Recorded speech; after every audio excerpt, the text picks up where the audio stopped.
Shalom Bapak Ibu dan saudara-saudara yang dikasihi oleh Tuhan Yesus Kristus. Selamat pagi, selamat memasuki hari yang baru. Harapan saya Bapak Ibu dan saudara-saudara dalam keadaan sehat. Namun apabila ada yang sedang sakit, kiranya Tuhan yang menyembuhkan. Apabila ada yang sedang sedih dan susah hati pikirannya, kiranya Tuhan yang menghiburkan.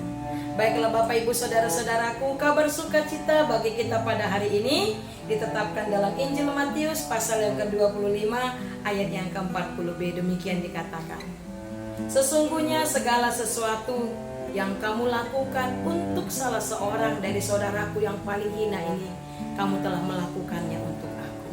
Demikian firman Tuhan. Bapak Ibu saudara-saudara yang dikasihi oleh Tuhan Yesus Kristus, kita tahu satu hal yang Tuhan inginkan dari kita adalah kita mau dan mampu untuk berbuat baik. Kita mau dan kita mampu untuk berbuat baik kepada orang lain, kepada orang banyak, terlebih kepada sesama kita yang sedih, yang susah, yang miskin, dan lain sebagainya. Nah, pertanyaannya bagi kita saudara-saudara, sudahkah kita mau dan mampu berbuat baik bagi sesama kita? Sulitkah untuk berbuat baik? Kalau kita mau jujur saudara-saudara, kadangkala kita lalai untuk berbuat baik bagi sesama kita. Kadangkala kita pakai hitung-hitungan dalam berbuat baik. Kadangkala kita mau berbuat baik dengan harapan orang lain akan berbuat baik bagi kita. Ya, itu adalah hal yang wajar. Tetapi saudara-saudara, firman Tuhan hari ini mau mengatakan kepada kita bahwa ketika kita berbuat baik kepada orang lain, sesungguhnya kita telah berbuat baik kepada Tuhan. Itulah yang bisa memotivasi kita untuk tetap mau berbuat baik kepada orang lain. Kurang lebih 2 minggu yang lalu, saya dikejutkan dengan suara agak ribut di depan rumah. Tak biasanya seperti itu. Lalu saya buru-buru keluar dari kamar. Lalu saya bertanya kepada si Mpo, ada apa? Lalu dia jawab, Inang, ada seorang bapak ingin bertemu dengan Inang. Lalu saya bilang, ya sudah, suruh masuklah. Gak mau Inang, katanya tunggu di luar. Baiklah kalau begitu, saya bilang. Lalu saya keluar dan saya menjumpai si bapak tersebut. Bapak ini berpakaian rapi, sepatunya bersih, bagus, warna hitam, dan dia juga membawa tas. Lalu saya bertanya, ada apa Pak? Bapak ingin bertemu dengan saya, ada yang bisa saya bantu? Saya bilang. Lalu dia bilang, Bu, saya butuh uang. Terus terang saya kaget.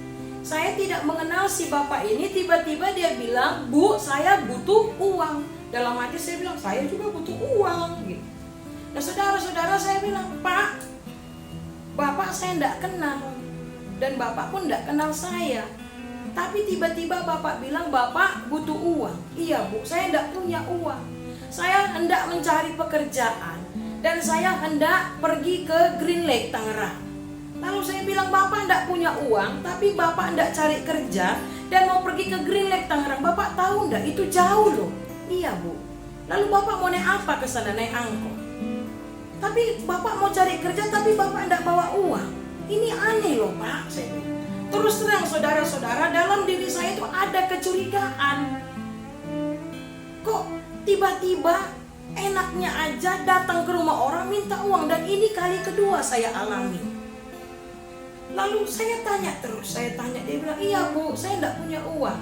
Lah bapak kenal saya dari mana? Saya bilang. Dia bilang, saya tidak kenal ibu, tapi saya cari gereja. Lalu saya tanya di mana rumah hamba Tuhan, dan saya dibawa ke rumah ibu. Dia bilang, benar bapak tidak punya uang.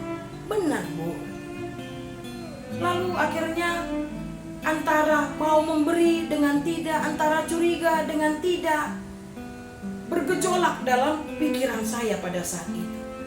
Namun tiba-tiba saya diingatkan, jujur saya diingatkan oleh firman Tuhan hari ini. Lalu saya berpikir, kalau dia mau bohong urusannya lah itu. Yang pasti saya harus berbuat baik. Apa yang bisa saya lakukan, saya lakukan. Itulah yang terbersit dalam pikiranku pada saat itu. Dan saya ingat firman Tuhan yang mengatakan, segala sesuatu yang kamu lakukan kepada saudaraku, maka kamu telah melakukannya untuk aku. Itu kata Tuhan Yesus. Dan itulah saudara-saudara yang mendorong saya pada saat itu untuk segera masuk ke rumah, dan saya ambil sedikit uang, saya berikan kepada bapak tersebut. Saya bilang, Pak, hanya sedikit, hanya untuk ongkos bapak saja. Lalu dia bilang, terima kasih Bu, kiranya Tuhan menambahkan berkat buat ibu. Amin, saya bilang. Lalu dia pergi. Saudara-saudaraku, itulah yang memotivasi kita, bahwa ketika kita berbuat baik kepada orang lain, sesungguhnya kita sudah berbuat baik kepada Tuhan.